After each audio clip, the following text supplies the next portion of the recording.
Overhead triceps extensions have become a lot more popular recently as people's favorite triceps exercise.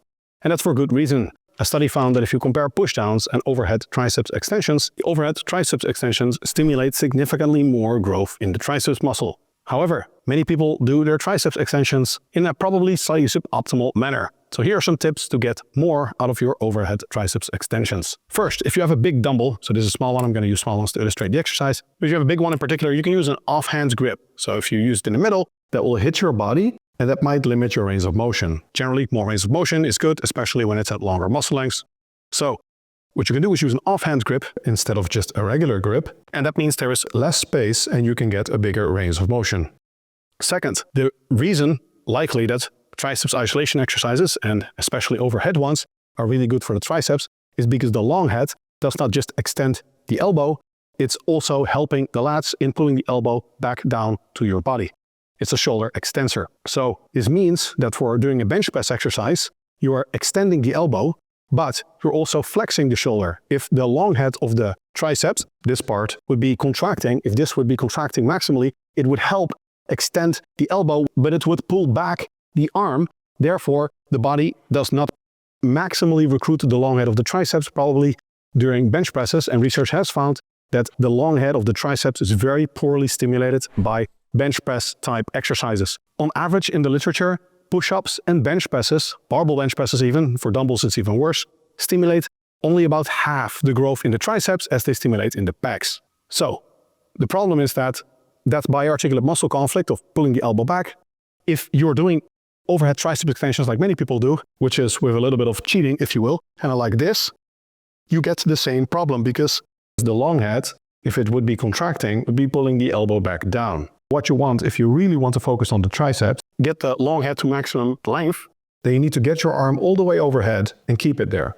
You don't want to do it like this. You want to do it like this. And anecdotally, I've also found that many people report less elbow pain when they hold the arm in place. So when there's more stability during triceps exercises, not so much as in a machine when the movement trajectory is completely fixed, but when the upper arm is fixed in place, so you can hold it or even put your arm against your head, really fixing the arm so that you can purely focus on the triceps extension movement.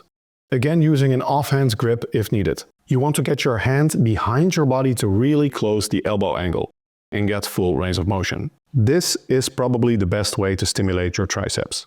For the biceps, many people train their biceps primarily with dumbbell and barbell curls. That is traditionally the way because that's the equipment we had. However, I think we can do a bit better even if we only have dumbbells and barbells.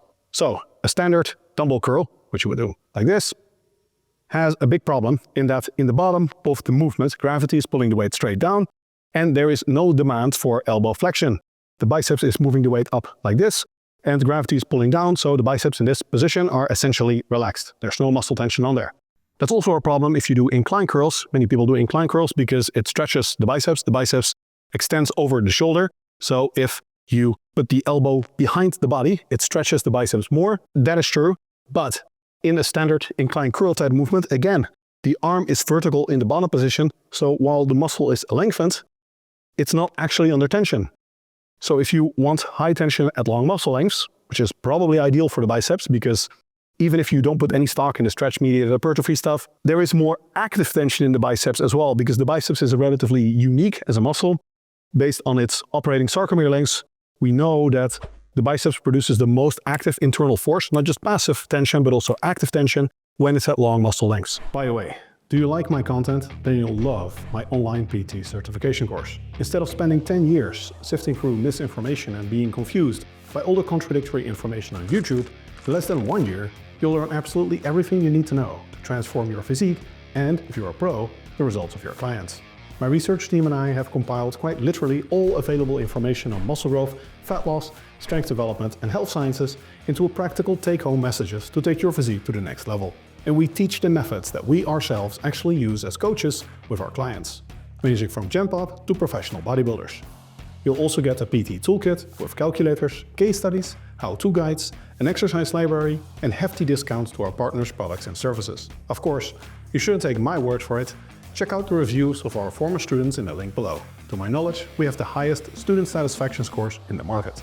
Okay, back to the video. So what you want to do is either you do a very, very inclined curl so that you end up in kind of this position, which would look something like this. So now in the bottom position, my arm is still not fully horizontal because my shoulder is maximally stretched.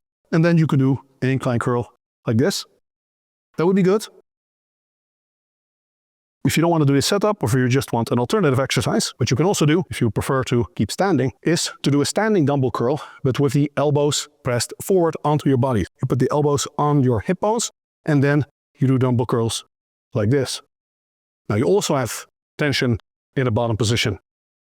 And the nice thing about this exercise, if you're short on time, what I sometimes like to do is to finish the exercise up like this. You can go to failure or however close you want, and then go into a mechanical drop set and continue the exercise with regular dumbbell curls.